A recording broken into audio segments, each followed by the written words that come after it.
Welcome, everybody. My name is Shiri Fein-Grossman. I'm the CEO of the Israel-Africa Relations Institute.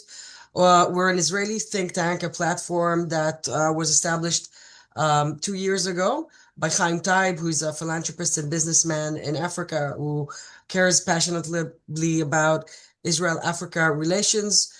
We publish research, policy briefings, recommendations, do events.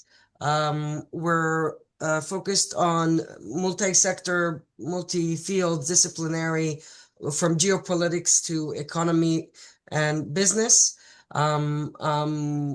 We are very passionate about promoting Israel-Africa relations, and whoever here is here for the first time, welcome, and I hope you will follow us, continue to follow us in different events.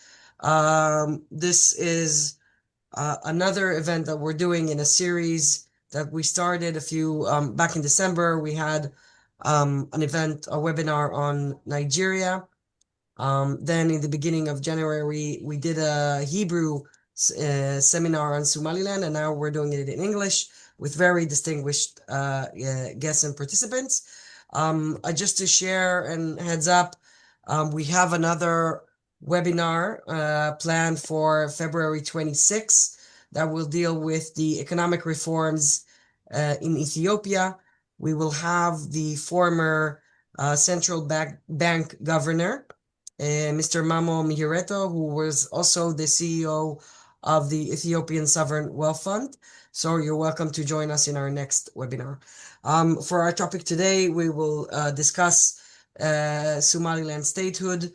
I'm very much aware of the controversy and engagement and dialogue this recognition from Israel has created, and I assume that we have also many Somalis on the webinar with us, and we welcome engagement with everybody, and you're most welcomed. And I just ask that we be respectful of the webinar, and so we can hear happy to hear a discourse and do a dialogue all together. So without further ado, I will give the floor to Bashir Goth. Bashir is Somaliland's representative to the the United States. He sits in Washington. Bashir, please, the floor is yours.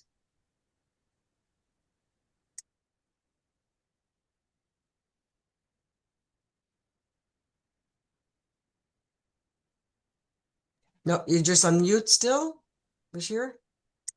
Can you just unmute yourself, please? Bashir, we can't hear you. Bashir? Yeah, you hear me now? Now we hear you. Thank you. Good. Yeah, technical problems, as you said. Yeah, okay. Thank you very much, Shiri. Thank you for hosting me and for hosting everybody else. And thank you for working tremendously. On this organizing and putting together this event, this webinar. I know it takes a lot of time and energy, and thank you very much for that. It's also my pleasure to share this platform with distinguished speakers from many places. And let me mention somebody I know, and that's Greg Mills, who has been following Somaliland for a very long time, both as a scholar and as an election observer. And actually, he has led several election observers to Somaliland, and he is a man who knows a lot about Somaliland. And I welcome him. I'm glad to share this platform with him. Let me also welcome all the audience that are joining us today from all over the world, particularly from Somaliland, from Israel, from the USA, from South Africa, and from the rest of the region. So let me start from the latest, as you said, controversy. You started, it created a lot of controversy. Okay, so let me start with that controversy and start from the latest development, and then walk backwards to the history and the background of Somaliland. When Israel recognized Somaliland on 26 December 2025, uh, it created what some people actually describe it as geopolitical earthquake. Speculation is pouring in from different parts of the world. Reactions were different. Some of them, they put out their conspiracy theories about the objectives of Israel. What Israel wants in the Horn of Africa? What do they want in Somaliland? To the point that some, analysts in the Middle East branded it as a second Sykes-Picot agreement in the Middle East, up to that level. Condemnations were swift from regional organizations like the African Union, the Arab League, the EU, everywhere. But there was another earthquake that was, barely registered, or many people did not notice, and that was the earthquake that came from Somaliland itself. The reaction of the Somaliland people and the jubilation and the celebrations and the emotional outpouring of the Somaliland people on hearing the recognition of their country by the state of Israel. And that shows something that should have been actually registered. Somaliland, which is a predominantly Muslim country, whose perception, the people's perception, has been framed by the Israeli-Arab conflict for decades and decades, like any other Muslim countries, and all of a sudden, this tectonic change of mind and heart happened, and that Muslim country embraced the Israeli flag and came out to the streets wearing, Somaliland women wearing the Israeli flag as hijab. And people should have asked it, you know what? Maybe Israel has touched a nerve here. This was something that the international community did not notice. And actually, it was like that. That tectonic, earthquake that happened in Somaliland was a reflection of the injustice, international injustice and hypocrisy that Somaliland faced for over the last 35 years. And why I say that? Let's look at history. On the same year, 1991, when Somaliland restored, not Somaliland is not a secessionist as the media cliche always say. It's not a breakaway. It's not a secessionist. It's not a separatist. It was an entity that existed before independence and after independence, and then joined a failed union, and then restored and reclaimed its sovereignty one more time. So in 1991, when Somaliland restored its or reinstated its independence again and sovereignty, there was the collapse of the Soviet Union. And out of the ashes of the Soviet Union, 14 Republican countries emerged, or 14 Republican states emerged. Some of them, the Soviet Union collapsed in 1991, but some of the republics, like almost 7 republics, declared unilateral restoration of their independence in 1990, 1 year before the collapse of the Soviet Union. Later, in Yugoslavia is split into 7 countries. Czechoslovakia is split into two states. Down the road, and in Africa, for example, Eritrea became independent the same year, 1991, when Somaliland restored its independence. A decade later, South Sudan became independent. And in Asia, Timor-Leste, or Eastern Timor, became independent. All these countries, this is where I'm coming to the hypocrisy and injustice of the world. All these countries, the international community did not invoke what they call rules-based order or international law. They did not invoke violation of integrity and territorial integrity and sovereignty of other countries, like the Soviet Union, for example, or like Yugoslavia, or like Czechoslovakia, or like Ethiopia, for example, or Sudan. Nobody invoked that, okay? But then when it comes to Somaliland, it is international law comes into place. The violation of sovereignty and territorial integrity comes to place. And just like the Soviet Union republics, Somaliland was an independent entity, was a separate entity that was colonized separately by the British until it got its independence on 26 June 1960. The other side of Somalia, we call now Federal Republic of Somalia, was an Italian colony, two different entities, two different colonial systems, and then two independence days. Somaliland became independent on 26 June 1960, 5 days before the other side. And then the Italian Somalia became independent on 1st July 1960. The day when we became independent, 34 countries recognized Somaliland. We have still, and you can find it, the congratulatory cables that came from many states of the world, the United States, including China, and the proclamation of independence by the Queen of England that time. That's what Somaliland was. And then 5 days later, we joined a failed union.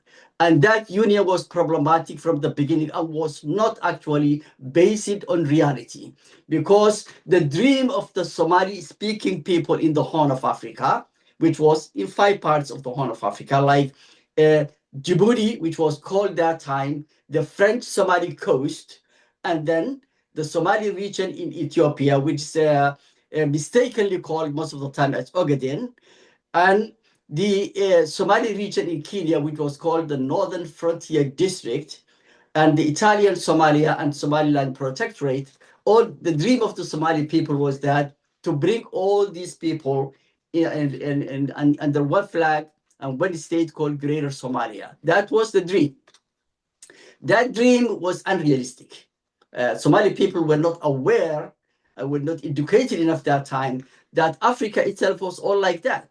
Like if you look at the Swahili speaking people in Africa, there are 150 million.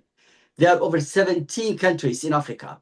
The Hausa speaking people are like that. The Fulani speaking people are like that. The Berber people in North Africa are like that. So it was unrealistic to think about uniting people by the basis of language. And then when the union happened, it was immediately problematic. Two different systems, two different cultures. It was never ratified legally, and it just dragged on for a few years until the military took power, and then it was a military dictatorship of a Soviet satellite regime that was very oppressive, and particularly for the Somaliland people. And at the end of the day, Somaliland people have to take arms against the regime, and there was a devastating civil war that resulted genocide, one of the biggest genocides that time in the Horn of Africa, actually, and maybe in East Africa or maybe the whole African continent. At that time, unfortunately, we didn't have internet. If we had internet, the situation would have been different today. And then in 1991, the central government collapsed. The Somaliland people came together and they said, no more union. And they restored their independence. 1991, same time as the Soviet republics, same time as for example Eritrea and many other places. But then the international community always, when it comes to Somaliland, says invokes international law, invokes violence against sovereignty and territorial integrity of a fictional state that only exists by international law by name, that only exists in international law by name only.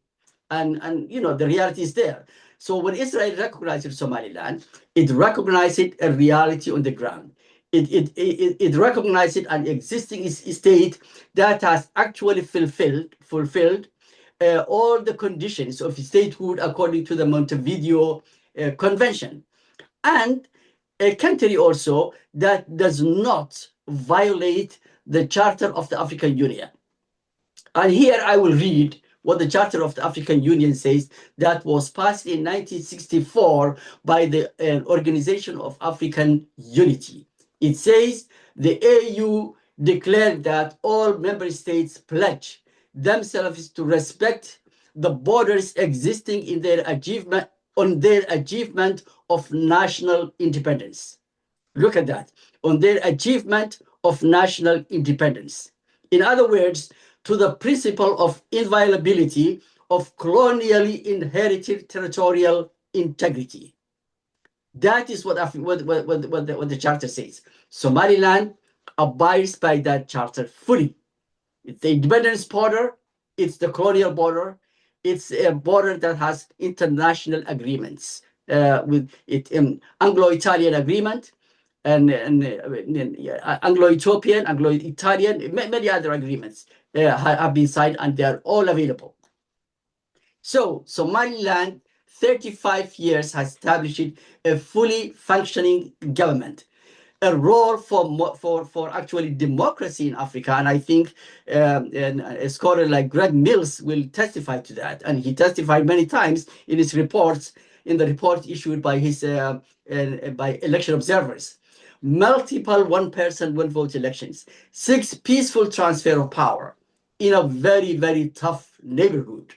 We prevented terrorism and piracy from our strategic position where we are located in the Gulf of Aden, where 30% of international trade passes through, and have been facing problems recently. And that's the world, when the world woke up to the actually strategic importance of Somaliland and its coast. And then 35 years of peace and stability, and that role model we are, the international community have just given us a blind eye and look at the other side. Instead of recognizing us, they just condemned us, isolated us. And let me give you one of the injustices that happened to us. When COVID happened, during the COVID time, Somaliland could not get COVID vaccine from all over the world, from the United Nations, from independent nations. We applied and appealed to everywhere, and no country actually gave us vaccine. And the simple reason was, you are not a recognized country, you are not a member of the United Nations, so we don't know how to give you vaccine. It was our people, and particularly the Somalilander American doctors here in the United States, who actually took the first oxygen concentrators and oxygen cylinders to Somaliland. Later on, some vaccines came from friendly countries like Taiwan and the United Arab Emirates, and some came from the United States, and a little from WHO. So that is the kind of injustice that Somaliland people facing. Now, when we got the Harry Truman movement, what the Israel actually is a Harry Truman movement, is when Harry Truman recognized the state of Israel, the movement that it was declared on 14 May 1948. Now we have our Harry Truman movement. And Somaliland, this is an achievement that we have been struggling for 35 years. We say thank you to Israel, and Israel is really our friend, and we will not accept hypocrisy. Like today, I was reading the Turkish president and in Saudi Arabia, meeting the Saudi crown prince, and in the statement they issued after the meeting, they condemned and they rejected the recognition of Israel of Somaliland. You know what? Look at that hypocrisy. Turkey occupies southern Cyprus, and you are talking from the other side of Cyprus today, Shiri. You talk to us. I mean, they deny the self-determination of the Kurdish people. Why do they care about what Somaliland, and if Somaliland is recognized? Because they have actually an internal domestic problem, and they want to portray that on other parts of the world. It's a kind of a distraction, and turning the eyes of the international community on other issues. I think with that, I will leave the floor to other speakers and the audience. Thank you very much, Shay. Thank you, Bashir. That's wonderful. Thank you. Now I just want to recognize there's a lot of Somalilanders here that I think they're proud of their nation, and rightly so. And I'm very happy we got this opportunity to give you the floor to explain the Somaliland's case. Our next speaker is Professor Sheldon Geller, who is a political analyst and Africanist scholar who has worked in dozen African countries as an international development consultant with USAID, the UNDP, Club du Sahel, and other donors. Over the past 40 years, he is the author of several books on Africa and has written extensively on religion, politics development, and natural resources management and environmental issues. He has taught at Indiana University, Michigan State University. Hebrew University of Jerusalem and Tel Aviv University, and has been a research associate at Indiana University's workshop in political theory and policy analysis, Princeton University, and the Truman Institute in Jerusalem. I just want to say there's a lot of people raising their hands, and I'm sure there's a lot of questions. We will leave time for questions at the end of the webinar. We have Professor Sheldon after, and that is going to present a comparative analysis between Somalia and Somaliland, both from an economic and political perspective. Then we will have Greg Mills talk about the implication of the recognition from a Pan-African point of view, and our own senior research fellow, Dr. Asher Lubotsky, will be the last speaker with the reasoning for Israel's recognition and kind of the implication and fallout we see after. So please be patient and write your questions down, and we'll get them in the end. And now I move the floor to you, please, Professor. Just unmute yourself. Go. Great, fantastic, thank you. No, you double clicked. Just another click on the unmute button, please. Here we go. Start out by asking, why is Somali and Somaliland so different from each other, even though they have similar languages, religion, physical environment, economic levels of development, but yet they follow two different paths. And one just goes back slightly to understand this, to go back to the 19th century. In 1879, they had the opening of the Suez Canal. And the British wanted to make sure that they would have a clear route to their colonies in India, to their empire in India. And they said, oh, Berbera is the great choice. So let's go into Somaliland. And this is how they got to Somaliland. And the Italians at that time, they said, we're getting to be a big power. Why can't we have a piece of Africa? And they found out, okay, we'll try and go into what's now Somalia. And they did. But and until the second half of the 19th century, it's very difficult for Europeans to conquer people. After that, they had the weaponry and the technology to conquer.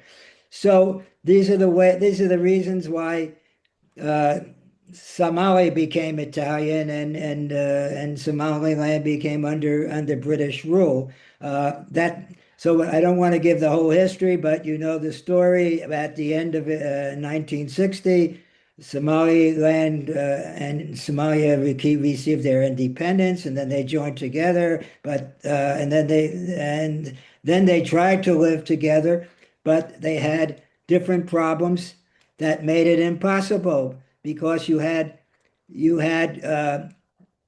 inter-clan fighting. And then in 1969, Siad Barre took over and created a Soviet horrible dictator, which started to really attack the Izhak clans and was launching basically genocide against them. And he lasted until 1991, when the Soviet Union stopped financing the Somali military dictatorship and turned against him, supported Ethiopia. And that's when Somaliland became independent, and that's when you had the two differences. Now, Somalia, as soon as they became independent, they started to say, why did they become independent? Because they had suffered most of the casualties, and why would they want to live in a country where you had other clans were trying to repress them and supported their repression? So they wanted to leave, just the way the people in Darfur wanted to have more freedom when they were under Sudan. And they started out, one of the advantages they had, that was 80% of the population came from one particular clan. So that was helpful. Whereas in Somali, you had several clans all competing for power and fighting with each other. And they never got together to decide on what kind of constitutional arrangement. And so what I'm be talking about from the rest of the time is the constitutional evolution, the protection and security of their populations, and the level of economic and political independence. Three things, and why they were so different. Well, from the very start, the clans got together and decided to make a transition to more democratic regime, but in respecting traditional authority and the great role of the elders. And I'm an elder, so I appreciate that. And I've worked all over Africa, and the importance of the elders is very much underestimated in their continued influence, especially in the poor rural areas which have been neglected by centralized African states. So gradually they established a one man, one person vote for presidency. They established two houses of parliament, and the elders were given the role of being the peacemakers and resolving conflicts. They created a judiciary which respected Islamic laws, and they continued to move forward until 2001, and they created a constitution. Now, meanwhile, back in Somalia, from 1991 till 2000, they were fighting with each other, and there was no beside the inter-clan fighting, the political system they set up was dominated totally by the clans and by the representatives of elders in the clan. So the president at one point was elected by 175 people in parliament. It was the parliament that elected the president, not the people, which is the case in Somaliland. So this is a second reason, and a third reason is that in the future, one of the things that is the responsibility of governments is to protect the security of their populations. And Somaliland government was not able to do it. Not only were they unable to stop the inter-clan fighting, but they were unable to stop the advance of al-Shabaab. So rather than a country which was protecting, a country which was secure, which had political stability, they had constant political stability. They never evolved viable political institutions that involved the participation of the people. So they expanded the electorate at one time to 14,000 delegates to the parliament, which then would elect the president. So this is still another reason. And when we talk about security, as a representative to the United States, Mr. Barth said, they did nothing. They weren't able to stop al-Shabaab. They didn't protect the security. And today, more than 30% of the country is controlled by al-Shabaab. There is no security.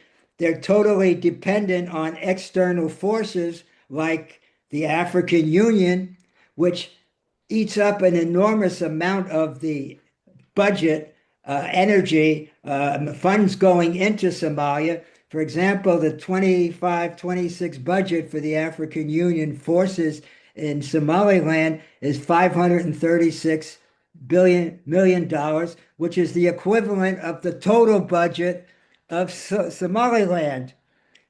Somaliland's armed forces is only 8,000 to 12,500, and it's totally financed by the people.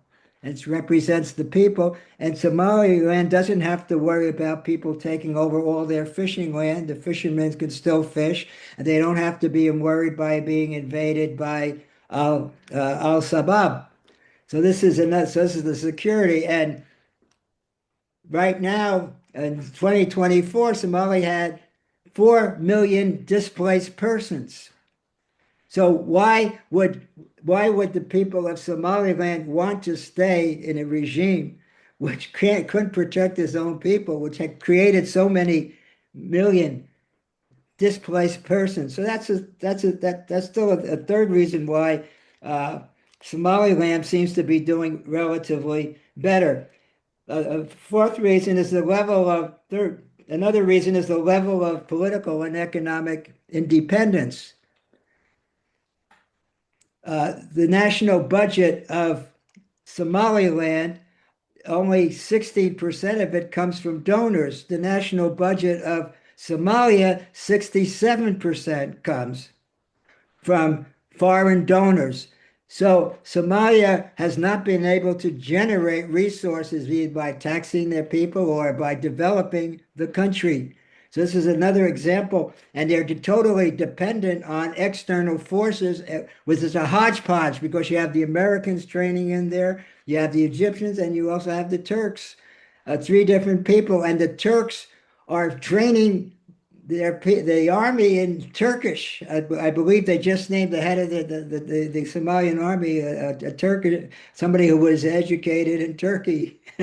So what kind of independence do they have? This is why external forces can have so much influence in Turkey, because they don't have the resources and they don't have the good governance structures that one needs. Whereas in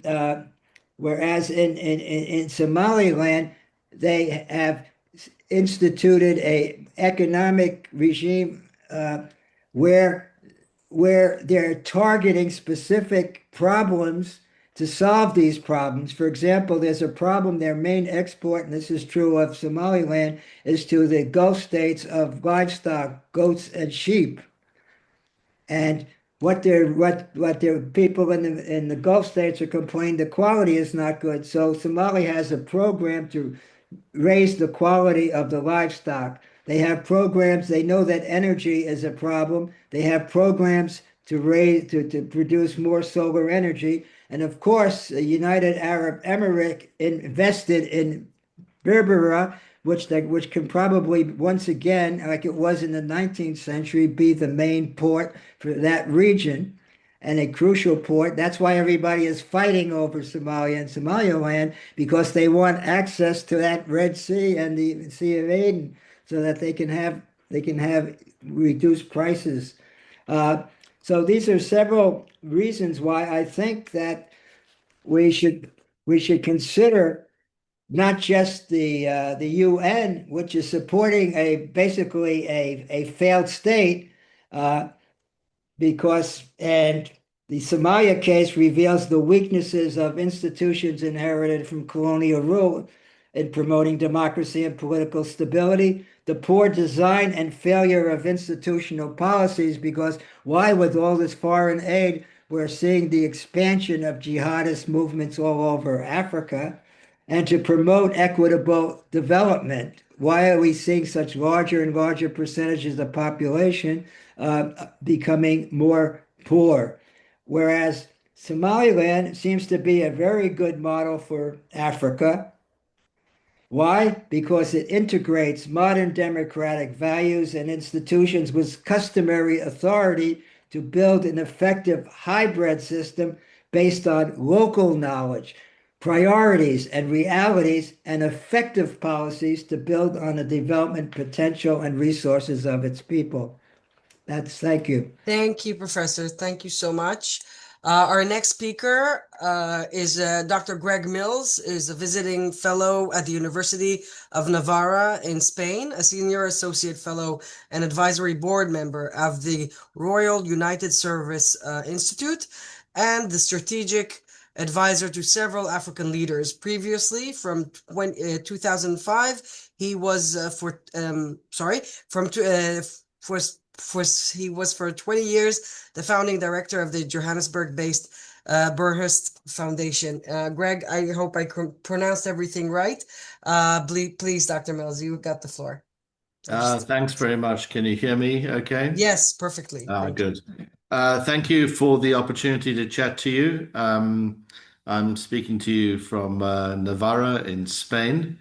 So it's slightly unusual to be talking about Somaliland from a cold climate such as this.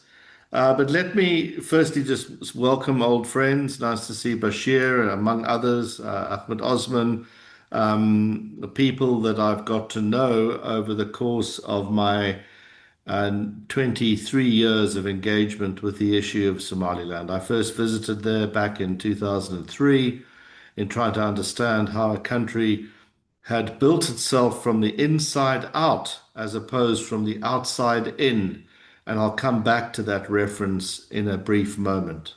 And I've learned a great deal over my subsequent dozen or so trips, which, as Bashir reminded, has taken in also running 2 election observation missions during the 9 competitive elections that Somaliland has had, which is an extraordinary record, particularly for a country that is very poor, because we so often get this narrative tossed at us that you have to be rich to be able to have democracy. You have to get over your development challenges, and then you can slide from authoritarian systems of government, as in the East Asian model, to more democratic systems of government. But in fact, the African record is very clear. The better the democracy, the better the overall development outcome. There's a clear empirical line between wealth and democratic conditions, and as well as volatility. And that goes to the reason why people are prone to invest in things other than national resources in countries that are democracies, because they have greater legal protections in the process. But that's not the main points I want to make today. I want to make 3 kind of analytical points and then turn to 4 more general points in the 7 or so minutes that I have been allocated, which remain. I think the first analytical point I would make is that this is not a new border. The question of Somaliland's recognition opening up a Pandora's box of irredentist and other claims in Africa is one that's a red herring. It is not a new border. The Cairo Declaration may have spoken about the inviolability of African borders. In fact, this was, as has been pointed out, a pre-existing border. And this move and Somaliland's history over the past 35 years is about strengthening an existing border rather than creating one. The second broad analytical point I would make is that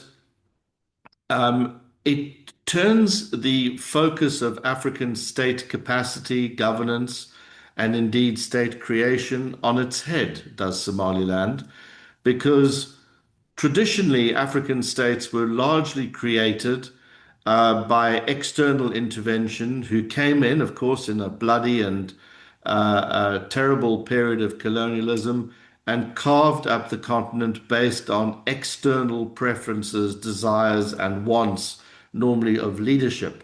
So African borders, as we know them today, are these rather arbitrarily drawn lines, the outcome of a great deal between colonial powers, not resembling, for the most part, where population groups lived, or for that matter, topography or the movements of peoples.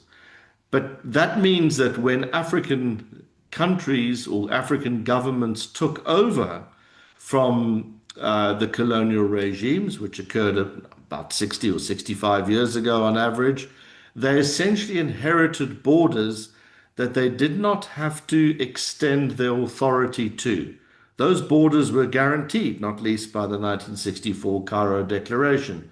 They were not a matter of debate. So you have, in the case of the most extreme examples, such as the Congo, a border which is protected in spite of the fact that you don't extend governance to the extremes of those borders through security and, of course, through taxation.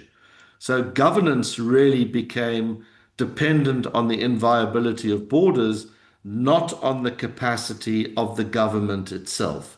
And this is a contrarian experience to that of Somaliland, which has built the country, as I said right at the outset, from the inside out.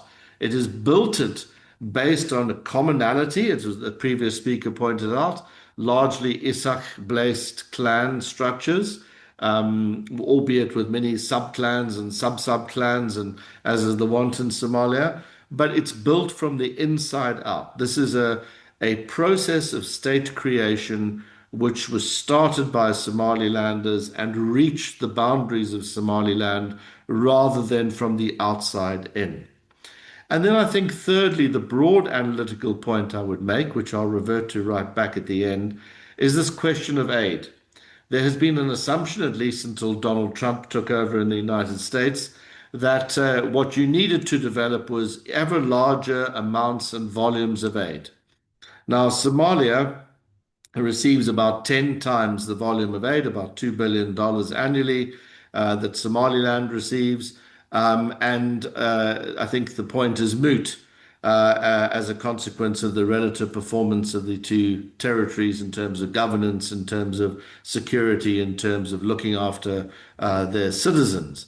I think Somaliland calls into question the very premise of what it is that donors are trying to achieve in terms of aid flows and how best this might be directed. Because Somaliland has been successful, relatively speaking, both in terms of governance, but also in terms of human rights and respect for each other, relative to what has happened in Somalia, or indeed relative to many other countries in the region, which have received much greater volumes of foreign assistance. Aid is often much more about the donor and their interests than it is about the recipient and the effects on governance. And I think Somaliland proves that point.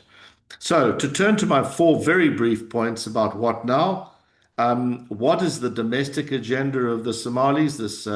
This morning I was fortunate enough to speak to a very senior member of the Somaliland government, and he basically summarized their domestic agenda as being about investment. And of course, they have had a problem with investment because to de-risk investment in a country, in terms of insurance, banking regulations, and the like, which is not recognized, has been costly and difficult. So there's a lot of optimism that Israel's recognition may indeed help the de-risking process. The second priority is, of course, diplomacy. The question there is who's next? Now, the Ethiopians always said that they would never be the first, but that they would be the second country to recognize Somaliland. Well, we're waiting. It's been just over a month, waiting to see if the Ethiopians, in fact, going to stay true to that promise or whether it's a vain one. In a sense, Ethiopia has had Somaliland exactly where they would like it. Unrecognized, vulnerable, dependent on Ethiopia, in as much more so than Ethiopia was dependent on Berbera, albeit a very important trade route, but they've essentially played to that vulnerability. This changes that balance, and it's by no means certain that the Ethiopians would necessarily be happy with that outcome. Yes, of course, publicly they're going to be, but certainly it changes the balance. It also changes the relationship potentially internally between the Somali community and the Ethiopians themselves, which is complicated and probably too complex to go into. So the next question is this going to be the United States? Or is this going to be somewhere in North Africa, perhaps even Dubai itself, given its 50-year lease on Berbera? Or is it going to be Morocco? Of course, Morocco is slightly challenging because of the Sahrawi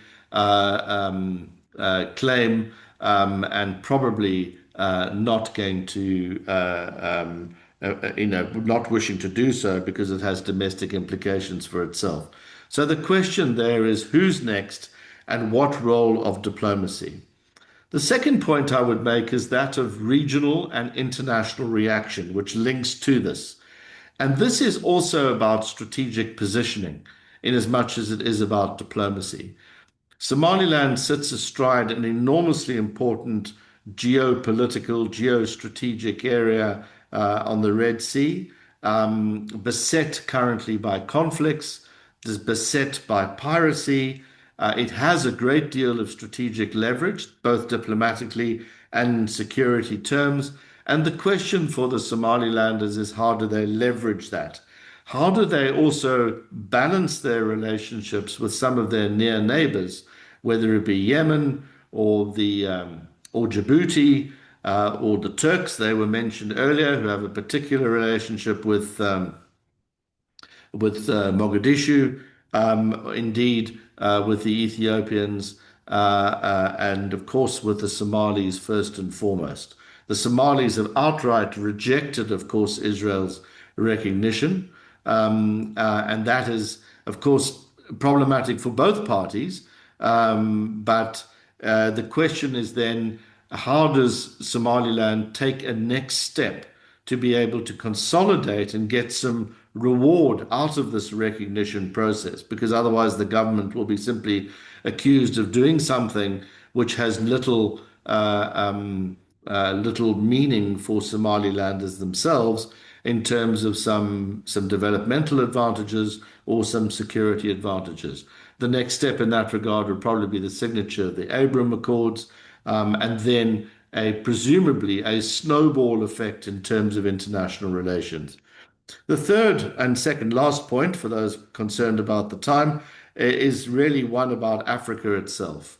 How do the Africans respond to this?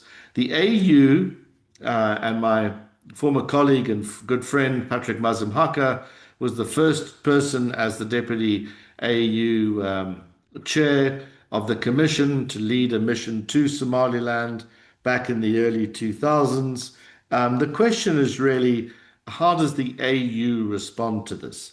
Does it continue to live in this kind of Alice in Wonderland world, or the AU in Wonderland world, thinking about Somaliland as a kind of renegade province of Somalia, when all the evidence of the last 35 years is quite contrarian?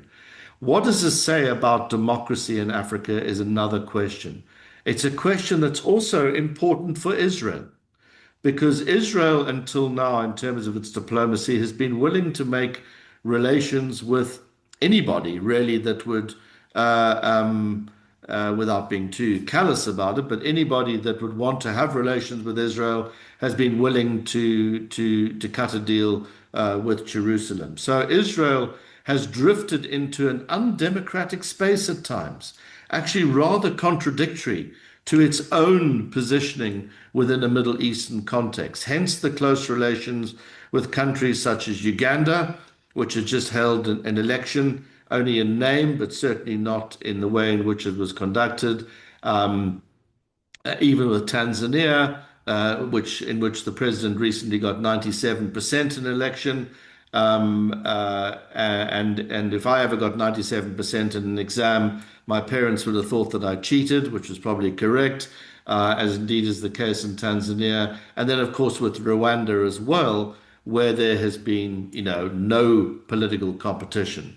So this raises a big question about both Israel's positioning vis-a-vis African democracies and support for them, which Somaliland is on the other side of the equation. This country that's had all of these elections, where you've had very tightly contested processes. As I've said, I've witnessed two firsthand in very rural areas, remarkable processes of where people really value their vote.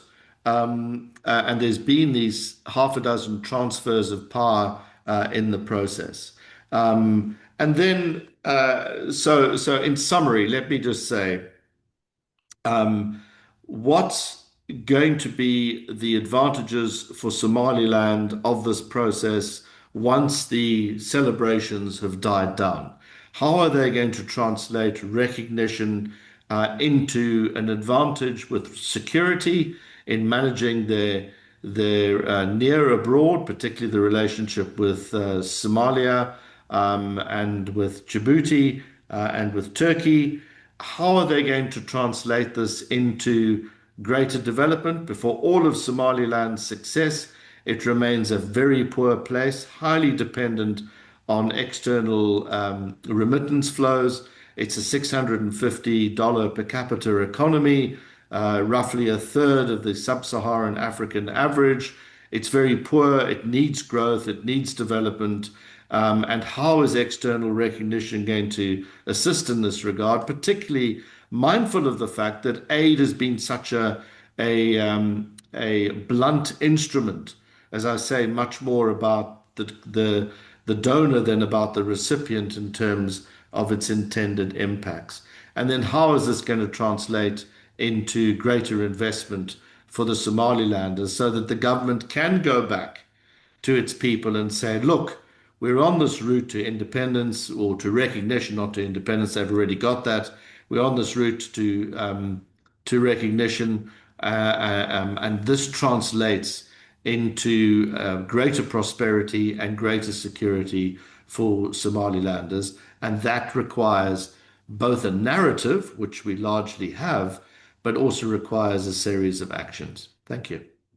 Thank you, Dr. Mills. I think all of you have raised wonderful points until now. Dr. Asher Lubotsky is next and is going to address some of the issues, and some of them we can address in the Q&A section. Will come right after. And of course, I can also summarize and give you a little bit from my experience in the last couple of months. So Dr. Asher Lubotsky is a senior research fellow at the Israel-Africa Relations Institute and an Israel Institute teaching fellow at the University of Houston. He writes about Israel-Africa relations, both past and present, and Israel's engagement with the southern frontier. His upcoming book, Shifting Solidarities, uncovers the surprising early connections between Israel and the South African anti-apartheid movement, and it will be published in June 2026 by the University of Virginia Press. He holds a PhD in history from Indiana University and a master's degree from Bar Ilan University. Asher, please. Thank you. Thank you very much. Thank you everybody for being here. It's been fascinating so far. I want to say one thing before I start, is that one of the things that I'm most proud of in my career is that I have been, I think, one of the earliest advocates for a relationship and a strong alliance between Israel and Somaliland. So it's wonderful to see it's actually happening. Especially since the end of December. So this is really feeling very good and a lot of pride here. And Asi, I just want to let people know that back in April, we co-wrote this policy paper that recommends Israel to consider recognition. We said it in a little bit differently than what happened actually happened. But we are also very proud to be the first one to say this in public. So thank you, Asi, for that. Thank you. Yes, definitely. This is something that the Institute is very proud of. All right. So first, I'm covering the Israeli perspective here, right? This was a bold move of Israel. It's actually historically not very typical of Israel to take such bold moves, to be the first state to recognize another state. Israel has been trying to be pretty cautious about those things usually. And the question that we ask ourselves is why? Why now? Why Somaliland? And before I get into more specific reasons, I want you to really understand, especially people who are not from Israel, is that Israel post-October 7, 2023 is a different Israel. It's a different Israel. It's an Israel that is willing to take risks. It is an Israel that is very, very appreciative of its real allies. And it's an Israel that is it's noticing what countries and what societies are willing to stand by it, as opposed to countries who left it behind after October 7. So this is something that Israel is really noticing. And it's a new Israel in a way. Internationally speaking, it's a new Israel, and it's a much bolder Israel that is willing to take risks. So this is one thing. Other things that more specific reasons of why Israel wanted to do this move were, first of all, the issue of Red Sea security. Here, and it's very important to stress, Israel and Somaliland share enemies. The enemies of Somaliland are mostly the enemies of Israel, or some of them at least, many of them. The enemies of Israel are almost mostly also the enemies of Somaliland. So Israel and Somaliland share enemies here, and the Red Sea has become a very important arena of threats for Israel, of operations, and Israel understands that it needs to be much more active and much more present in this arena in order to tackle those enemies, and if they can do it together with another ally in Somaliland. Both Israel and Somaliland, right, don't have too many allies in the world. We all know that. It would be better. So we need to unite our forces and do it together, and we have a lot to do together here. So this is the first and foremost reasons for this collaboration and for this bold alliance between the countries and societies. The other thing is regional integration. In the end, Israel does want to be part of the region, broadly speaking, the Middle East, the Red Sea region. Israel is a nation of the Red Sea. It is a nation of the Middle East, and it is the only nation who actually borders Africa, right? An African country, which with Sinai, with Egypt. So in a way, having an alliance with Somaliland is going with this logic of having more friends in the region. Not only in the West, not only in the United States, this is all important, but Israel wants to have allies in the region. The Abraham Accords, obviously, this is the main logic here, and Somaliland fits into it, of course, with some problems, with some backlashes from other countries in the region, unfortunately, but it's still, if we look at this really broadly, it's part of Israel's moves to be more connected into this region. Another thing, and last thing that I would mention, because I also don't have too much time, is the idea of growth. Both the Israeli economy and the Somaliland's economy need each other. They need to have Somaliland needs new investments, for example. Israel needs new areas of collaboration too. And this is something that both countries can do mutually as a mutual assistance. When Israel started investing itself into Africa in the 60s, in the late 50s, 1960s, what Israel told many African partners is that we are not here to be neo-colonial. We are not here to tell you what to do. We are here to do mutual assistance. We are going to help you if you need. You're going to help us. It's mutually beneficial for both of us. And we are equal. We are on equal footing. And this is something that we see is very important also with the relations with Somaliland. And there is an almost endless potential for those relations on the economic sphere. One more thing that I think many of us noticed is that the character, I'm not trying to romanticize it too much, but it seems that some parts of the national character of Israel and Somaliland is pretty similar. Like Somaliland, Israel knows what isolation means, right? Israel is kind of at least partially isolated among its neighbors. Somaliland is also isolated among some of its neighbors. International community, boycotts, stuff like this, as the ambassador here mentioned before. This is something that Israel knows very well. And there is some kind of bond between nations like this and societies like this that want to come together and actually break this isolation that is unfair and hypocritic, as also His Excellency the Ambassador mentioned. So this is something that Israel and Somaliland, in terms of character, ethos, are sharing. Both Israel and Somaliland understand very well the hypocrisy of the international community in different ways, but it's something that is definitely shared between the nations. So when the international community, is condemning Israel for doing this, many Israelis say, okay, I mean, we don't really care anymore what you're saying, especially after October 7th. So yes, this is really important. This is a photo that I think moved so many people, so many Israelis to see those things and to see this real kind of alliance among Muslims even. Israel's most overwhelming majority of Israelis do not have any resentment towards Muslims in general. Israel wants to have this integration. They want to have strong alliances with Muslim societies. They want to have peace and coexistence. And this is a ray of hope for Israelis. And you need to understand, right, the last 2.5 years have been very hard for Israelis. And this is really something that for the national morale is very important. So this is wonderful. I just want to say a few last things that are very important because there are a lot of conspiracies and speculations, mostly coming from several Arab states. It also goes beyond into this kind of like a more anti-Israel voices in the West.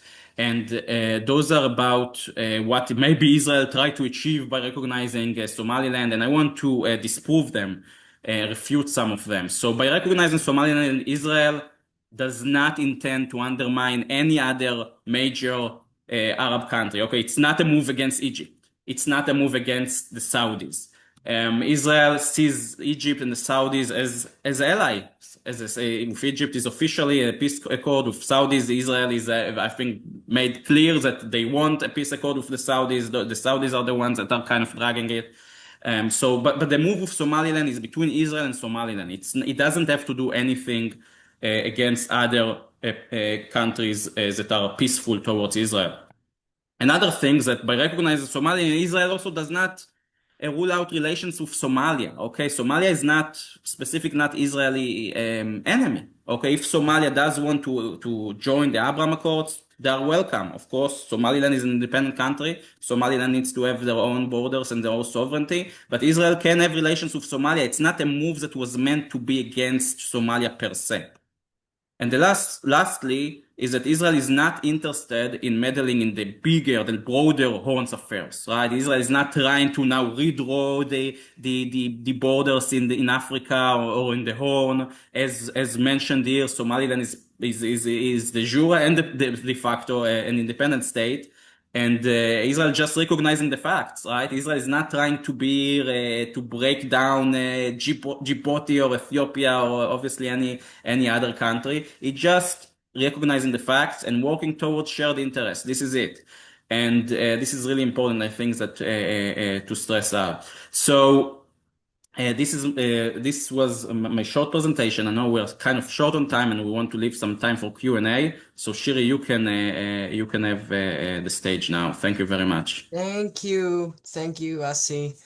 Okay, I think I'll open the floor. A lot of people are raising their hands, so we'll start here with Saba. Ask you to unmute, so if you want to ask a question, now's the time. Okay. Here we go. Can you hear me? Yes, great, thank you. Hi, thank you for giving me the floor. Thank you for this wonderful platform and wonderful discussion about my country, Somaliland, and its history in building our country from almost nothing. I'm going to get into the question quickly because I don't want to take more time than I supposed to. My question is, why did the international community didn't oppose when Bangladesh decided to opt out of the union with Pakistan and Senegal with Gambia? Why is it different case with when Somaliland decided to leave a union that was never legally ratified or internationally approved? Why is it seen as if Somaliland sorry to stop you, but do you have a specific question for any of the participants? Yes. Okay, please. Anyone can answer my question because this question always goes in my mind. Whoever would like to volunteer So you're basically to answer asking my question why is Somaliland's case in someone who opposes recognition is different in it's Professor different Geller, than Pakistan and Bangladesh and Senegal and Gambia. And why is it considered as opening Pandora box? Thank you. Thank you so much. Professor Geller or Asi, would you like to take one of the question? Just to ask to unmute you. Yeah, just unmute Sheldon. Well, There we go. I think with Senegal and Gambia, it wasn't as much a hostile. It was more of a mutual thing. In Bangladesh, it wasn't. People in Bangladesh were being repressed, and this is really the issue. Under what circumstances can a repressed group within a nation state have the right to leave? The best solution is to have some kind of more federal system or autonomy within, but the centralized state to use its power to repress other people, this is one of the consequences. It's hypocrisy. So you really have to make a judgment about the extent of the repression, extent of the damage to the country that succeeds. In Senegal, they solved it peacefully. It wasn't because you had different interests, and they said, okay. Okay, thank you. Ali, if you can unmute, and people, please just directly the questions so we have enough time for everybody. Please, Ali. I'm Ali Osman from Stockholm, professor, Department of Education, Stockholm University. And my question was directed to Goth. And I really wonder why the Somali government, an intellectual like me, I'm a Somalilander, should not have difficulty in asserting Somaliland legitimacy by highlighting its stable institutions, democratic governments, and distinctive historical trajectory. And why should we? There is always this false narrative that Somaliland is dominated by a clan. There is a broad clan representation in Somaliland, but there is always this false narrative that it is dominated by the Isaki clan, which is not true. But we have really difficulties as Somalilanders to counter this argument. There's also a historical revisionism that everybody is talking about, but that case is not made in a very strong way. And I don't know what is the problem or the issues are. I've not been Somaliland for a long time, so I don't really know if there are think tanks that probably can lead this argument, both international and regionally. I live in Scandinavia. I'm working in Scandinavia for the last 30 years. I don't see anybody presenting the case of Somaliland here. Okay. Ali, please, people, I appreciate the comments, but if you have, please, questions, something with a question mark in the end, that would really be helpful. But thank you.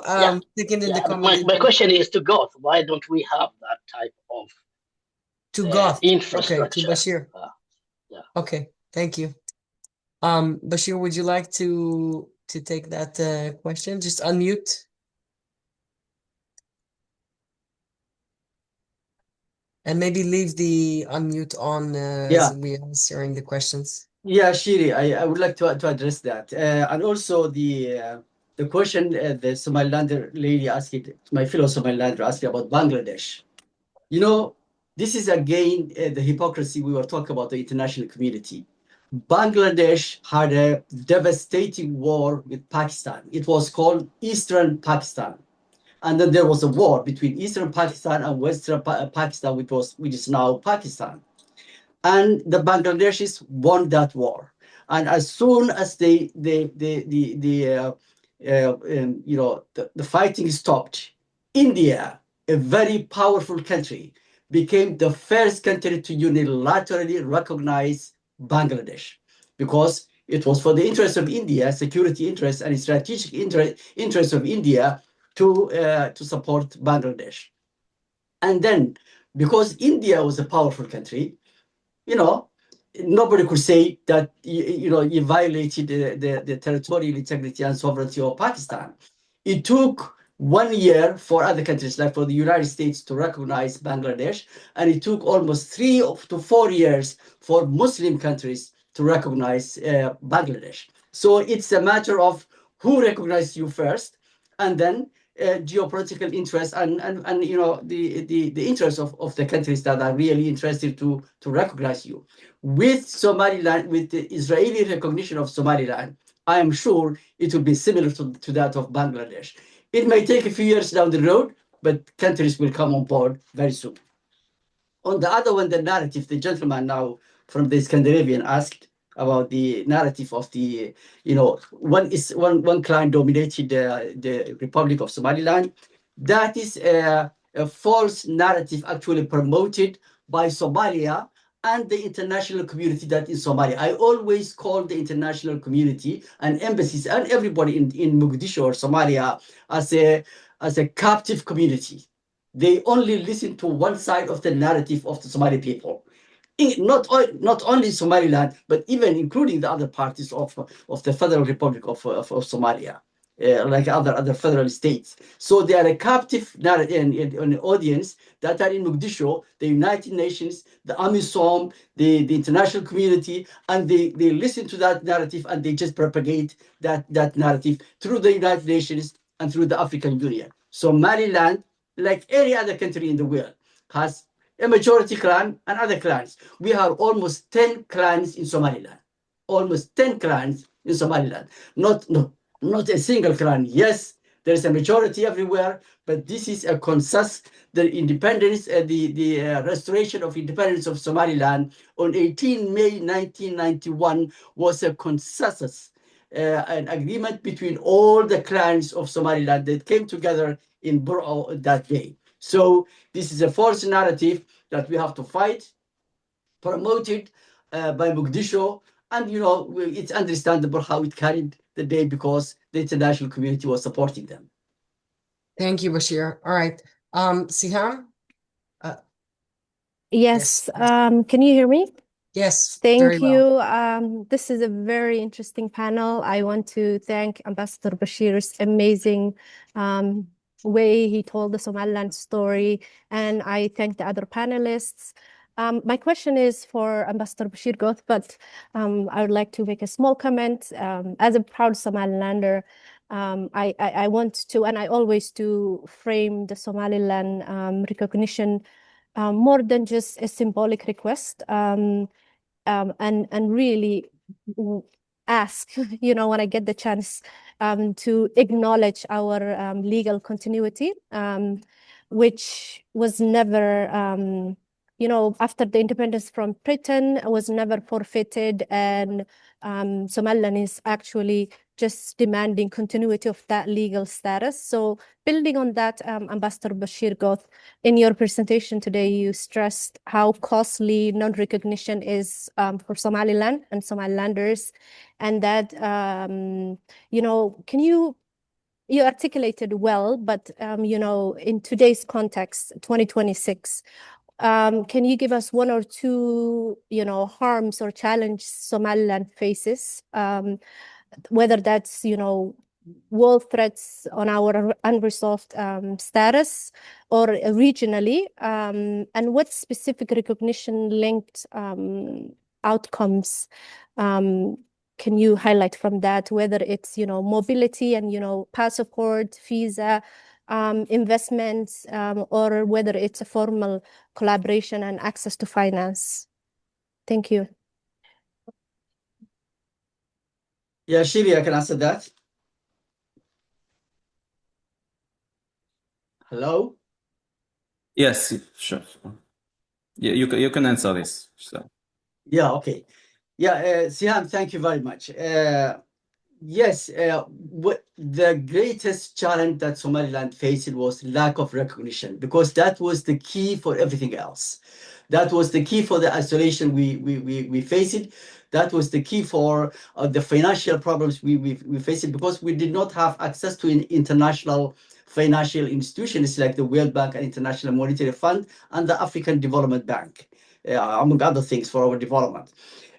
Like I mentioned earlier, we could not even get a vaccine during the COVID. Yes, we face also travel problems because our people, because we are not recognized yet, we cannot travel with our passport. Only we can travel to a very limited countries. I can remember Siham was one of the students who got a scholarship to the United States, and I remember the challenge that she and her colleagues faced when they were coming to the United States because of the lack of recognition of Somaliland. But today we have broken that great barrier. which is recognition. And with that, everything else will be actually easy, because investment will come. More partners of Somaliland will be encouraged. We are a country that value partnership. I just remembering what Dr. Greg said earlier. If I was writing today the book that was called "How Europe Underdeveloped Africa," by Walter Rodney, if I was writing today, I would have said how aid underdeveloped Africa. And Somaliland is a country that did not rely on aid. Actually, there was a book written about Somaliland that's called "When There Was No Aid." So partnership will come. Companies will be encouraged. You cannot imagine how many companies and institutions now contact me after the recognition of Israel here and want to go and explore Somaliland. So it will be a little more patience. We have been patient for over 35 years. A little more patience, and we will reach where we want to reach. Thank you, Mr. Ambassador. I want to take one question from the Q&A. We have a question by David Firester, and it's also addressed to you. And the question is very interesting, I think. It's asked, what are Somaliland's main needs in order of priority at this point, and obviously things that maybe Israel can provide to Somaliland. So we would love to hear your opinion on that. Some topics that have already been discussed between Somaliland and Israel have been, areas that really Israel excels in expertise and skills, like agriculture, water, health. All these areas would be very, very important, particularly water and agriculture, and technology also. So these are three areas that will be very important for the development of Somaliland. And on top of that, and the key will be security cooperation between the two countries, because as you said, Doctor, and as I know, Israel and Somaliland have common adversaries and common interests in the region. Definitely. Thank you very much. Let's take a question now from Ahmed Farah. Can you ask your question, please, sir? You're muted, I believe. You're muted, Mr. Ahmed. We can hear you still, Mr. Ahmed. Here you go. No, we can't hear you, sir. So let's try one more second. If not, can't hear you. I at least cannot hear Ahmed, but let's take somebody else in the meantime. Maybe we'll come back to you if it. I have somebody, Cornelius. Would you like to ask a question, Cornelius? Yes. Okay, Mohammed. Hello. I think I'm unmuted. Yes, we can hear you now. Yeah, thank you. I want to first thank the Israeli African Relation Institute and our ambassador to the US, Dr. Bashir God. Thank you for this wonderful discussion. My name is Dr. Mohammed Bobe. I live in Hargeisa. My question is, what does, if Somaliland joins the Abraham Accords, what does that entail? Will it mean that all Abraham Accord members will recognize Somaliland, or they will have to choose for themselves later? I would like to answer that. So right now, Netanyahu, the prime minister, has called on basically on the US to join. Only when the US joins, it's really the Abraham Accords. The Abraham Accords, it's a trilateral framework where the US, Israel, and a third country that it doesn't have diplomatic relationship, usually Muslim, they have diplomatic relations. So in order to have the Abraham Accords here, you will have the US to recognize Somaliland and then announce it as part of this Abraham Accord framework. We are not there yet, and I don't think it says automatically that you will have relations with all of the countries. But you should mention that as other speakers have mentioned, Somaliland and the UAE have really good relations. And Israel is hopeful that more countries join, including the UAE. Okay, so I think we'll take questions from the Q&A that people have been asking on the board. Um, um, Oh, Ahmed, I see you wrote here how to ensure strong security to counteract threat from neighboring and anti-Israel diplomacy, such as Egypt and Turkey against Somaliland. It's quite a difficult question. Asi, would you like to? I can't hear you. Now, can you hear me? Sure? Yeah, Not we can okay. hear you Okay, now. great. Okay, perfect. Yeah, I will just say that the question bundles Egypt and Turkey together. So we think that Egypt is Israel and Egypt are not in a state of war or any hostility officially, and we also don't think that Egypt is gonna do really anything against Somaliland. Egypt is a pretty balanced and responsible regional actor. Okay, so I don't think Egypt is such a threat for Somaliland, although they obviously are not thrilled at all by the Somaliland's independence. On the other hand, Turkey is a bit different. It could be in the future a threat. Israel and Turkey do not have such an amazing relationship, to say the least, right now. It's not an enemy in Israel's eyes, but it is a rival. And we saw that the Turkish moved some fighter jets into Mogadishu. We do not believe that they are going to act themselves against Somaliland, because honestly, I do believe that in a military clash between Somaliland and Turkey, I'm not sure Turkey is going to win at all, and I'm not sure they're willing to take this risk. Turkey has not really fought so many wars besides against the Kurds, which is not really fair. They've not done really exercise their military too much, so I would not worry too much. There are other threats like the Houthis. They are threatening, and they showed us that they're willing to do stuff. I believe, I cannot speak on behalf of the Israeli government, but I believe that Israel is going to be more than willing to help as much as possible to secure Somaliland's security as much as possible, especially against the Houthis. And we do believe that the Turkish are not really closer to actually making any moves. It's a lot of showing force and muscles, but it's not yet a threat. Yeah. But I have to disclaim, okay, we are not representing the government, and this is our own opinions. Yes, Ahmed, I see you're back. Please. Thank you. My question is the way forward from here. What the institute can really educate people in areas of diplomacy. You can see Turkey Prime Minister has already acknowledged in 2012 he used the recognition of Somaliland as a bait for getting recognition for Cyprus. And you can see his intention is not to against Somaliland, but he is trying to get a recognition for Cyprus, but acting for Somalis that he is helping. So diplomacy propaganda. How can the institute really build Somaliland communication system into countermeasuring those things? The second question. Yes. The second question is the security. Threats are coming as my the last speaker have explained. Maybe threat is not there imminent in Egypt and in Turkey, but it might be a threat from Saudi Arabia helping Somalia. And what are these when Israel and United States are working Abraham Accord to bring in Saudi Arabia, but Saudi Arabia is doing on the contrary to the principles of Abraham Accord.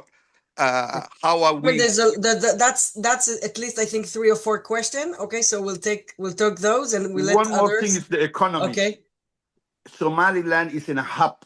So can we really think of designing something that could be the Singapore of Horn of Africa, that Israel's economic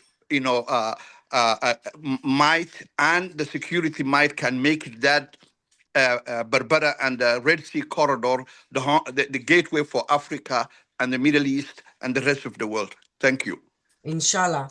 Okay, let me break it down to a few questions, and I will happy to ask, and then my colleagues can add. I want to say first a general question as someone that was involved in the Abraham Accords and worked in the legal departments of the National Security Council. We are we see how fast things want to move, but bureaucracies in government, they don't work as fast as our desire in this webinar or in other places to do. There's actually a lot of things that government to government needs to happen to be in place. Diplomatic relations need to be signed. Your president needs to come here. We exchange embassies. And I think Israel's vast experience in international law can really be leveraged for Somaliland to base all of its claims and for us to get to know you, and we can put it in writing. Everything that has to do with regulation, financial regulation, telecommunication, airspace. There are so many things that we need to do to connect the government. This is not an easy precedent, what is going on here. But I think with a lot of goodwill from the Israeli government, and we are, I can say, are pushing and will gladly assist both governments in all of these endeavors to do this as fast as possible. But we all also need to be a little bit more patient and understand this will take some time, but I think the potential, as I get to know Somaliland more and more, is huge, and I think it's very well. Now, what's going on with Saudi Arabia and Turkey? This is a recent development that we're seeing. I personally believe it has to do more with the relations between the UAE and Saudi Arabia and things that happened in Yemen with the South Yemen the Declaration of Independence and separatist. And so I think we should tackle each of the issues at a time and be a little bit more patient. Dr. Bales, I see, I think you want to also say a few remarks on this topic. Yeah, let me do so because unfortunately I have to leave shortly after this point. But I mean, I think, there's several things about diplomacy. One of them is standing out, and the other one is reaching out. And the first question, I think, is largely answered by how Somaliland positions itself and what it wants to position itself as. Is this the success story of the Horn of Africa? Is this the country that emerged after a bitter 30-year history of 30 years of diplomatic relative wilderness, and now it's into the next 30-year phase of growth and compounded global interest? What's that narrative that Somaliland wants? Personally, I think the strongest feature of Somaliland is this organic sense of governance, that it's done this in spite of, perhaps even because of, the absence of international recognition. And there's a question in and of itself. So this ability to self-generate success is one. The other very important dimension in an era where democracy is, not really something that seemingly too many countries are concerned about, except for those of us who live in Africa, of course, is it's a democratic success story with problems and wrinkles and difficulties and postponed elections. But it just shows that even in very poor places, you can successfully hold elections. And to use the Kofi Annan phraseology, that democracy is a fantastic pressure release valve for societies which are otherwise under stress. And so I think the great selling point is for Somaliland is about it's done it its way, firstly, in spite of the international community, and secondly, it's done it the democratic way. And that's a threat, it has to be said, for many African countries The vast majority of Africans, 93%, live under various forms of authoritarianism. So Somaliland is a standout in this regard. It actually identifies with the two-thirds, 70% of Africans polled who routinely prefer democracy to any other form of government. So in fact, there answers my second point, which is you stand out in one way, but you reach out in another. And it's not just about the state to state stuff. It's not just about the Abraham Accords. I grant you that's also very important. But it's also about reaching out to civil society groupings. It's also about economic diplomacy. It's about business diplomacy. It's about subnational diplomacy. I mean, this is a tremendous challenge to the African Union. I don't, by the way, apropos one of the first questions, think that this is just solely a Senegalese kind of question or a Bangladeshi question. I think Eritrea is a much better analogy of a country that pre-existed and then decided to re-exist, as it were, as an independent entity. And that was accepted because you had a mutual acceptance of a divorce.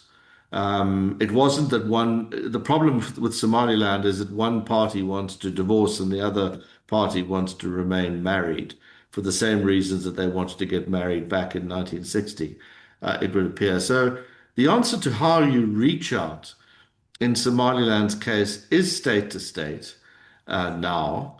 It's subnational. It's what's the engagement strategy at the African Union? What's the engagement strategy with civil society groupings? What's the engagement strategy with business? And then what's the content of each of those different discussions around security, around business opportunities, around what's in it for them? So just to go back and to emphasize my point, you need to stand out, but you also need to reach out. Thank you, Dr. Mills, for participating. I know you have to go, but it was really important to have you. So thank you so much. Yes, Eastgate Ventures. Yes, please. Hi. Thank you very much. I believe you touched into the question that I was planning to have. It was primarily related to whether you anticipate representative offices being opened within the year in Tel Aviv and Hargeisa. I understand Taiwan is not a direct example, partly because Taiwan is also an unrecognized territory, but they also did open representative offices within the year. So since my company, my partners and I, we are based in the UK and China. However, we have we have some equity in a couple businesses and operate a business in Somaliland and have been doing so for about a year. So we just want to see the implications of it and whether a scouting trip to Tel Aviv is also worth it. Yes, I think the embassies will be open within a year. It's very, very likely. And as I said, as this relationship grows, Israel's private sector is very strong and is always looking, we're a very entrepreneurial society. And there's already have been a lot of interest in both sides to engage. But there will be kind of this legal infrastructure that we'll need to put in place. And I'm sure there's people that are working on it right now. And I think it will take some time, but I think within a year, it's definitely something is realistic. Okay, so that's good then. You're likely to see me in Tel Aviv then. That's good. Thank you very much. You're welcome. Thank you. All right, please, next question. Yeah, thank you very much. Thank you for hosting panels like this, and I truly appreciate the effort you all put into this and organizing these discussions. I hope you continue and similar panels like this in the future. But I would like to ask a question to Bashir Goth. As we know, Bashir, legality is the foundation of international recognition, and Somaliland possesses substantial legal evidence and documentation supporting its case for re-recognition and its right to seat at the United Nations. My question is for you, Bashir Goth, is Was the 1960 union between Somaliland and Somalia legally valid and binding under international law? And also, does the restoration of Somaliland's independence and sovereignty violate international legal principles? Thank you very much. Thank you, Bakhair. Let me answer that quickly. The 1960 union of between Somaliland and Somalia.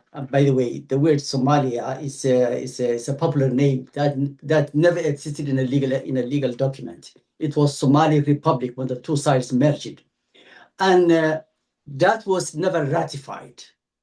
And it's legally, documented that was never ratified by the Somali Republic, the union that was created.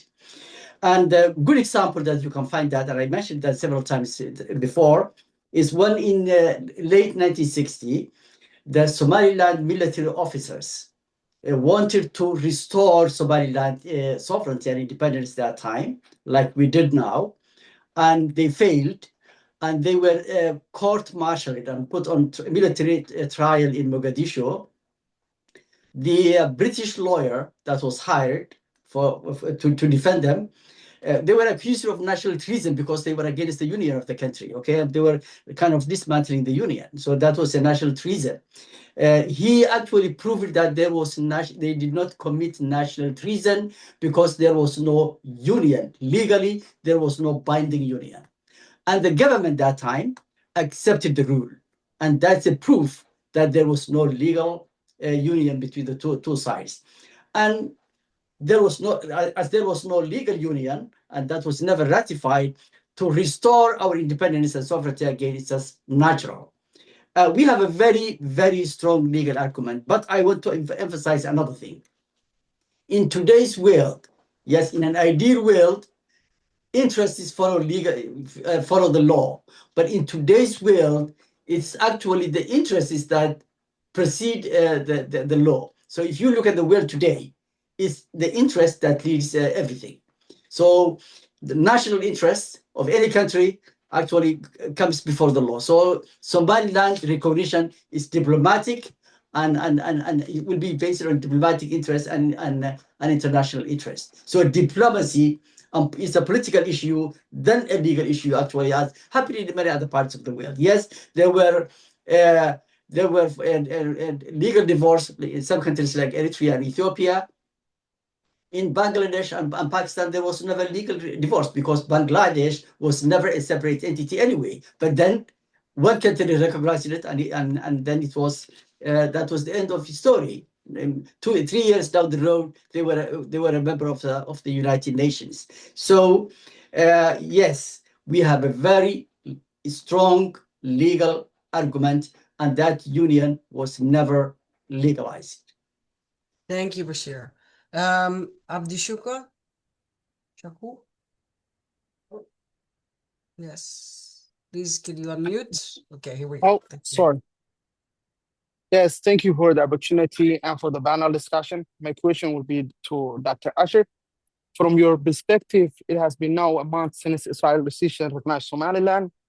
And during this time, we have seen a strong and organized opposition from Israel's adversaries, including active efforts from Qatar to block or undermine this decision. At the same time, Israel allies have largely remained silent. From your view, shouldn't Israel allies not only support Israel's decision, but also recognize that those allies of Israel should naturally be allies of Somaliland as well? And as you started on your conversation earlier, or your perspective, you said more of the enemies of Somaliland are the enemies of Israel. Shouldn't this be the same? The allies of Israel shouldn't be the allies of Somaliland. Yes, okay, thank you for the question. This is a good question, but we need to remember that there are many kinds of alliances, right? Alliances can look many different ways, right? And for example, the UAE does not recognize Somaliland yet, but it's definitely an ally, a very important ally. They are invested in Somaliland much more than Israelis, for example, right? So you see that most of Israel's close allies are also pretty friendly to Somaliland. That includes, of course, the United States, the Emirates, some Western governments in West Europe, and Taiwan is pretty close with Israel too. So you do see that it's largely aligns together. The question is formal recognition. Formal recognition, well, Israel said what it had to say, right? Israel said that it has the reason to recognize Somaliland. It is a sovereign decision to recognize Somaliland, but to some extent, Israel cannot impose other countries to recognize as well. We can, in a way, maybe lobby them or like try to convince them, but there is a limit to how much we can impose. I think each of these countries you mentioned and the allies of Israel have their own motivations and their own considerations that might be a bit different than Israel's, more specific, and they take their time. It would help if another country would recognize too for this. That's my own kind of speculation feeling. I would put my money on the United States of America. Okay, this is, I think, a country that is strong enough, confident enough, and bold enough to actually make such a decision. Many other countries that we mentioned have many other kind of restrictions, like the UAE has a restriction because of the Arab League, right, and the Arab world. Ethiopia has a restriction because of its ties with China and other reasons. I think the United States, it's where it's at, but I don't know if it will happen, right? But I think that the best chance is to go there, and this is we have here the person who is in charge of making it happen, His Excellency. So we hope to hear good news from the United States. Once the United States is in, I think that will be when many other countries will also follow suit.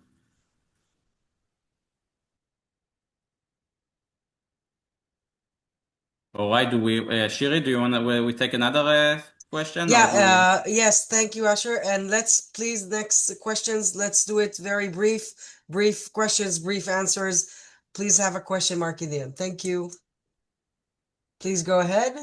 This 1240, there's a serial number hit there that I don't have the name.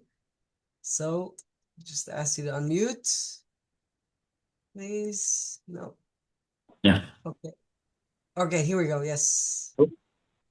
Hello? Yes. Hello. Can you hear me? Yes. What's your name? Okay, my name is Anis Isa. I'm director of Somaliland Advocacy Group based in Washington, D.C.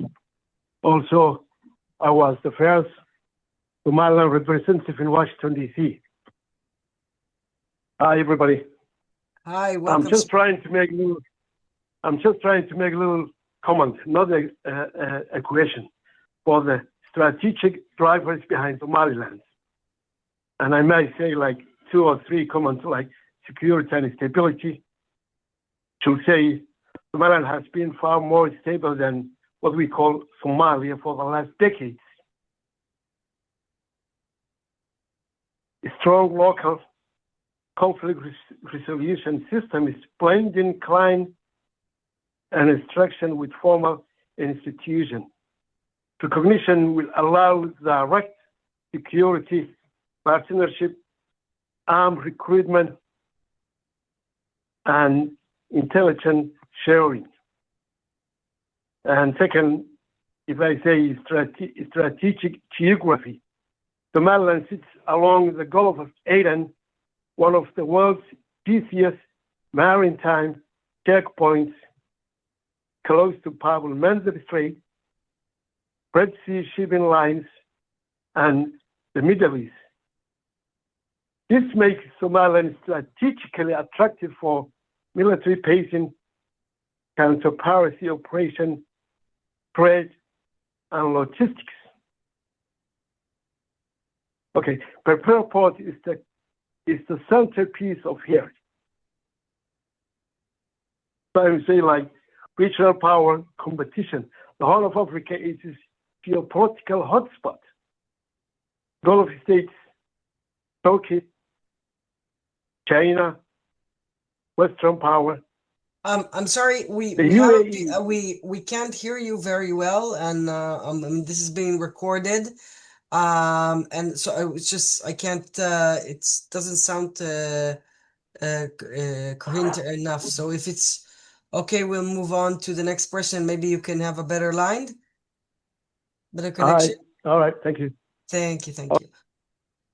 Okay, next question, please. And Ambassador Goth has to, I think, go on another call. So, Ambassador, I mean, it's up to you if you need to go. We'll thank you at this point.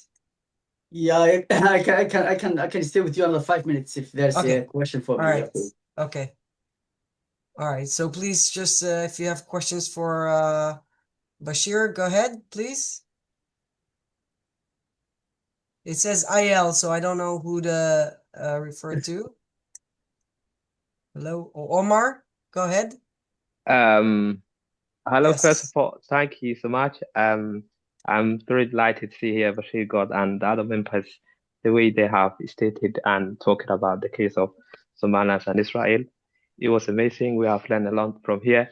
I've really just it's just a very simple question, which is about, how to strengthen relationships between Somalilanders and Israelis in the diaspora, because we have more communities in Europe, in America, in Africa, in Asia. And, when Israelis and Somalilanders united in abroad, it seems like they have a strong voice. And my question is how to strong that relationship between both countries. Thank you so much.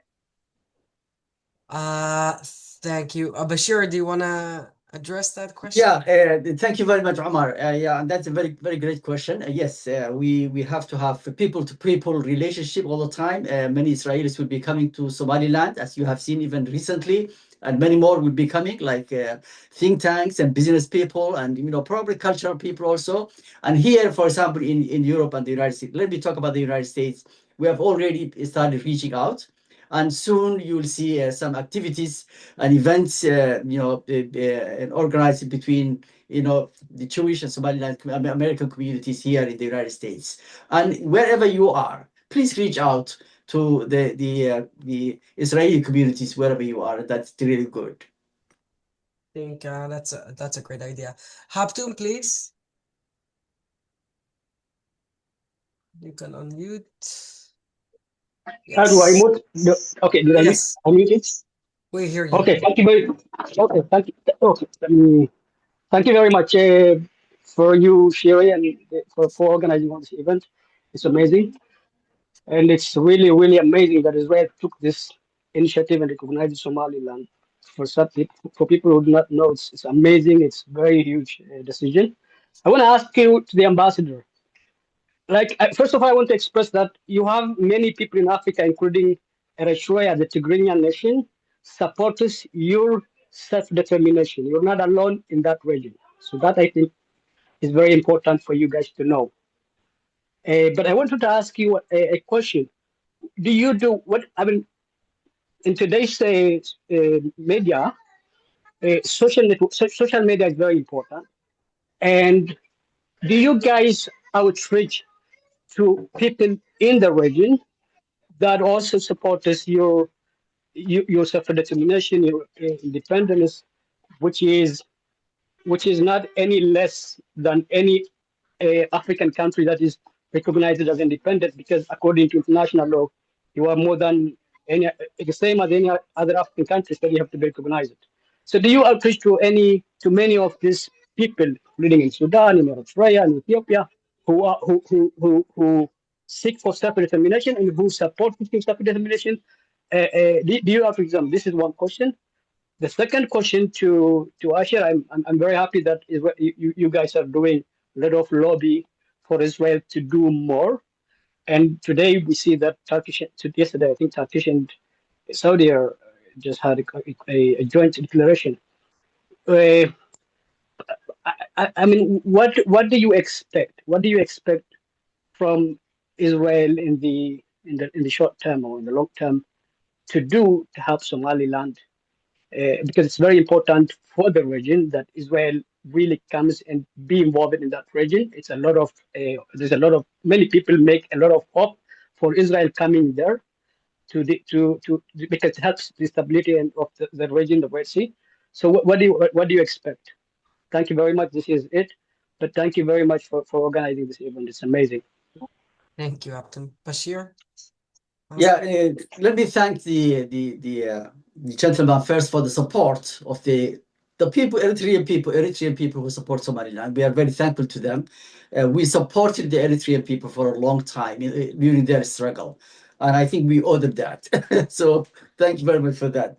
Yes, we reach out to Africa, and you know, like Dr. Greg said, diplomacy has many faces. So we do all the time. Business reach out, cultural reach out, people to people reach out, and official reach out. All of them at the same time we do. All neighboring countries, we have very good and meaningful relations with them. Some African countries have diplomatic representatives in Somaliland, in Hargeisa. So we do our part, and the rest of the part actually depends on the African governments. It's not always about international law. International law is actually, like I said, applied selectively. So we will continue the march. Thank you. See? Hello, can I? Go ahead, Asi. Excuse me, can you Oh, hear me? one second. Just let Asi Sorry. answer. So I'll be very quick. Haptum, thank you very much, my friend, for this question. I think Israel has a lot to concentrate now on bilateral things with Somaliland, like progress and advancing a lot of what Shiri also mentioned, a lot of agreements and bureaucracies and procedures, and this I think what Israel will focus on mostly.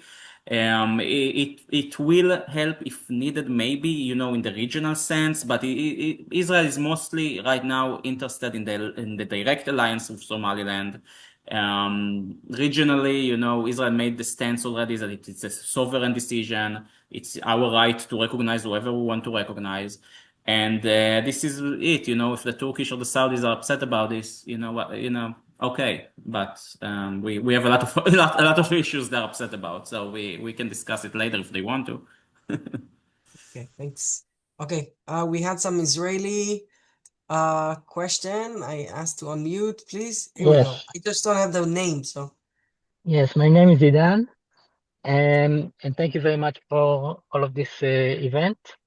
I have very short and very practical questions. First of all, I must say I'm very proud that my country was the first one to recognize. And ever since, I've been hearing a lot of Somalilanders, and they are very impressive, and I'm really excited about this.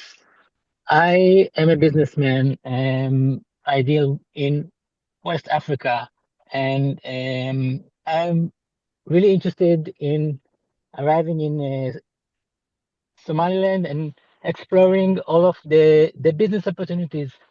But there is a lot of unclarity. What is the best way for an Israeli to arrive to Somaliland with an Israeli passport? Some people are saying there are some problems with doing this, and I'm not sure what is the right answer. This is one question. The second question, is there a forum? I know it's very early days, but is there some forum where Israeli and Somalilander businessmen can interact?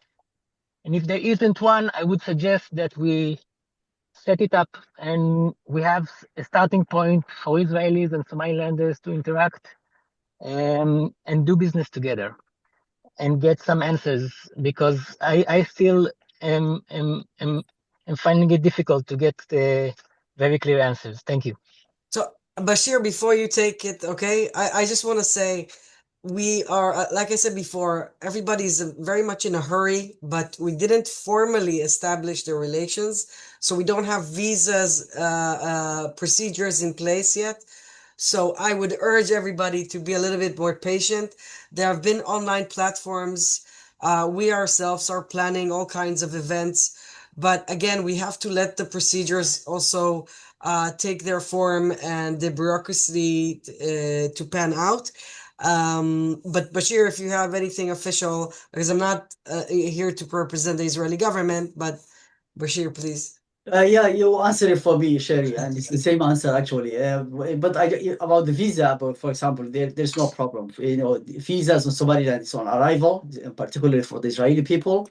And if there are some other issues, some challenges we face now, that can be resolved. And Eden can contact the Somaliland Foreign Ministry for more explanation. And I think soon we will have an ambassador, and then we have a point of contact to refer Israelis who wanted. Ahmed, please. The next question is, we'll take like another 1-2 questions, and then we'll have to wrap it up. Please, Ahmed. Yeah, yes. Can you hear me? Yes, please. Thank you very much. My name is Ahmed Diriye. I was the former Minister of Planning in Somaliland and former Minister of Education. And currently, I run a research consultancy firm. And we are working now for public perception survey about this relationship in here in Hargeisa to show the international community that what Mogadishu is saying is different than the reality on the ground. So my question is, first time I would like to thank all of you and also to organize this meeting and also Israel government people to recognize Somaliland, and hopefully we will continue from there.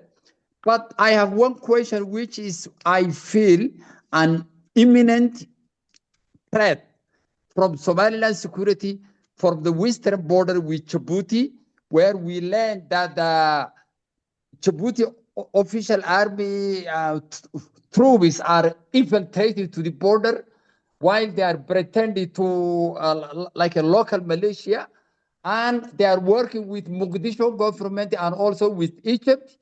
And the main objective that they are working to pave the way for African peacekeeping force to deploy eastern and western regions of Somaliland, which is a very dangerous, imminent threat. So I am not sure if the ambassador left, but if there is anything that they are, the two governments of Israel and Somaliland, they are working for minimizing this threat. And by the way, I believe also Ethiopia, maybe it's indirectly, but because those groups are declaring war against Somaliland while they are in Ethiopia, and also the group that fights Eastern Somaliland, they declare war while they are in Ethiopia. So I feel Ethiopia is using this as a pressure, military pressure, Somaliland to gain, that Somaliland will sign MOU agreement. So this is what I feel. This is Yes. the last one is Ahmed, my clear. perception. We're really out of time. Bashir, if you want to take a sentence or two to comment, and I think we'll have to wrap it up. I'm sorry, everybody, but it's already been 2 hours, so please. Yeah, and Shiri, I thank Ahmed, and I know the minister. I don't have any imminent threat or security threat that Somaliland is facing. I don't have that, and I don't have that information. There's a lot of rumors and misinformation going on, on the social media, and there is a lot of false narrative and misinformation coming from our adversaries in Mogadishu that they spread everywhere. Countries sometimes, face a little domestic issues, and that could be, but there is no foreign imminent threat on Somaliland or anywhere in our borders. The country is safe and stable, and every week the cabinet, in the cabinet meeting, there is a security report, and the latest security report, which was a few days ago, everything was good. So I would just leave it with that. Thank you, and thank everybody for their participation. I just want again to note that our next webinar is on February 26th, and we'll deal with Ethiopia's economic reform. Thank you, everybody, for being here, for participating. This will be available on our YouTube channel, right? Hopefully by tomorrow midday. And of course, if needed, I will be happy to make connections to our speakers and panelists. And stay tuned, and please follow us and join our newsletter. Bashir, thank you. Professor Sheldon, thank you. Other two speakers had to leave. So again, congratulations to Somaliland and to Israel for this forming of relationship, and we hope to be in touch. Thank you very much, Shiri. Thank you for your great effort, and I look forward to seeing you in Somaliland very soon. Inshallah. Thank you. Thank you, everybody. Bye. Take care. Bye.